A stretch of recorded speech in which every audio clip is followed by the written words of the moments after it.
So Porsche's introduced the 2022 911 GT3, and it is by far the most incredible GT3 yet. Welcome back to the channel. I'm Kevin. Thanks for tuning in, and I need you guys to smack that like button for me and hit that subscribe button if you haven't already to keep up on more automotive news and content. Now, as far as the new 911 GT3 is concerned, this car surpasses the outgoing model by leaps and bounds. Let's start out by saying it is keeping the naturally aspirated 4-liter flat 6, but this time it has had a few tweaks. It is getting new pistons, throttle bodies, a dry sump lubrication system. So with these tweaks, it's basically the exact same engine as the GT3 Cup race car. It puts out 504 horsepower, 346 pound-feet of torque. That is only 8 horsepower shy of the Cup 3 race car. So yeah, essentially you have the Cup race car engine. And before I forget, this engine will rev out to 9,000 RPMs.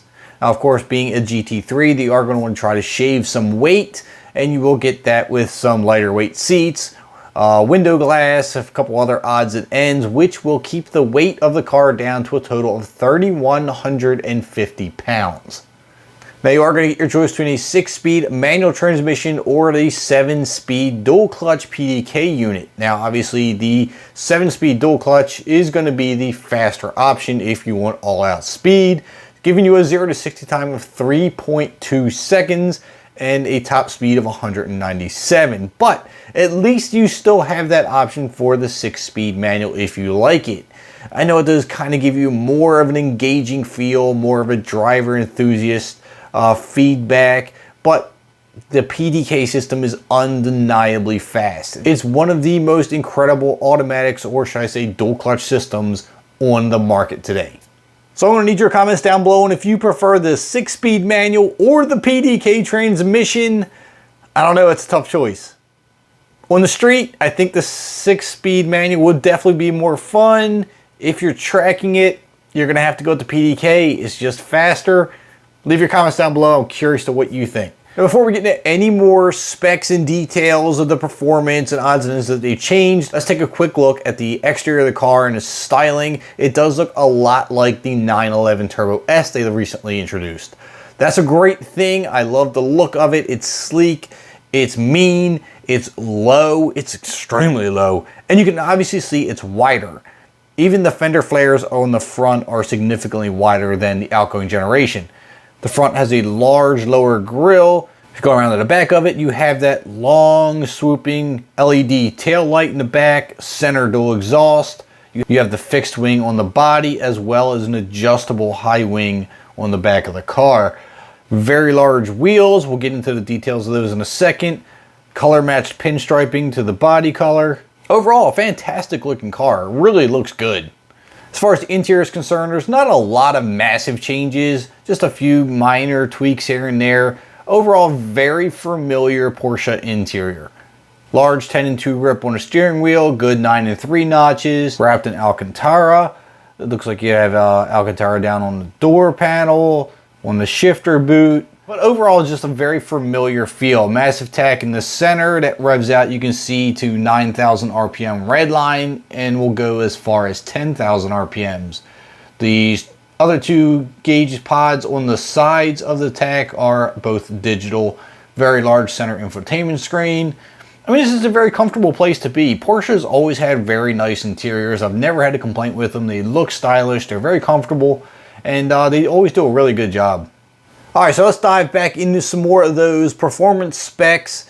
The aerodynamics are adjustable on the GT3. So if you go to the front fascia, it does have an adjustable front splitter, and even that high wing on the back is adjustable as well. Now, the adjustable rear wing, you can set to a moderate street setting, which will give you 50% more downforce than the 991 model.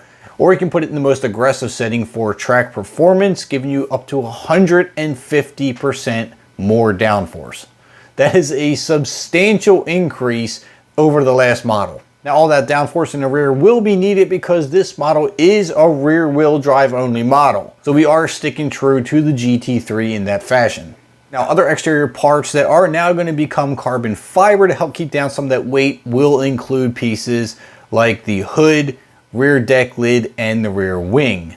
The wheels are going to be made of a lightweight forged aluminum alloy, 20-inch up front, 21s in the rear.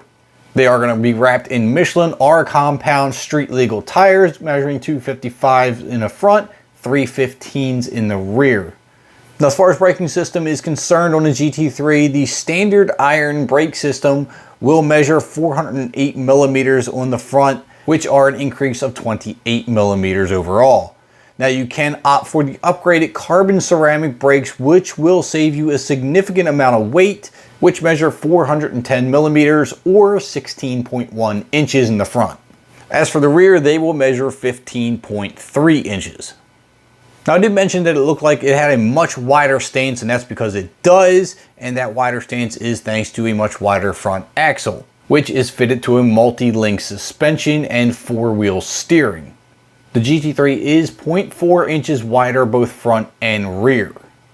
Of course, being wider does mean more grip, and Porsche does prove that, as they have said that they have already ran this around a Nürburgring, clocking a 6-minute 59.927 second time. That is 17 seconds faster than the 991 model. That is absolutely mind-blowing. I mean, we're talking sub 7-second times around the Nürburgring. That is a huge achievement. Now, prices have not been disclosed on this car just yet, but we can guess that they're probably going to be somewhere around $170,000 range, give or take. We'll just have to wait and see what Porsche says about it, but I'm going to need your comments down below what you think of the Porsche GT3. Do you prefer the manual? Do you prefer the PDK? I want to know down below. Also, make sure you drop a like on the video, hit that subscribe button if you haven't already. I'll catch you in the next upload.